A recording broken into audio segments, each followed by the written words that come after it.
দেশের 10 জেলার উপর দিয়ে সর্বোচ্চ 60 কিলোমিটার বেগে ঝড়সহ বজ্রবৃষ্টির আশঙ্কা করছে আবহাওয়া অফিস। রোববার দুপুর 1টা পর্যন্ত দেশের অভ্যন্তরীণ নদীবন্দরগুলোর জন্য দেয়া এক পূর্বাভাসে এই আশঙ্কার কথা জানানো হয়েছে। বিজ্ঞপ্তিতে বলা হয়, ঢাকা, ফরিদপুর, খুলনা, কুমিল্লা, বরিশাল, পটুয়াখালী, নোয়াখালী, চট্টগ্রাম, কক্সবাজার এবং সিলেট জেলার উপর দিয়ে পশ্চিম অথবা উত্তর পশ্চিম দিক থেকে ঘন্টায় 45 থেকে 60 কিলোমিটার বেগে অস্থায়ীভাবে দমকা অথবা জড়ো হওয়া বয়ে যেতে পারে।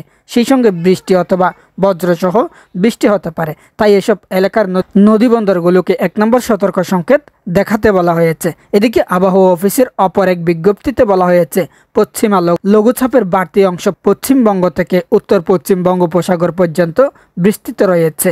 এই অবস্থায় ঢাকা, খুলনা, বরিশাল, চট্টগ্রাম ও সিলেট বিভাগের কিছু কিছু জায়গায় এবং রাজশাহী, রংপুর ও ময়মনসিংহ বিভাগের 2-1 জায়গায় অস্থায়ীভাবে দমকা অথবা জড়ো হওয়া সহ বৃষ্টি অথবা বজ্রবৃষ্টি হতে পারে। সেই সঙ্গে কোথাও কোথাও বিক্ষিপ্তভাবে শিলাবৃষ্টি হতে পারে।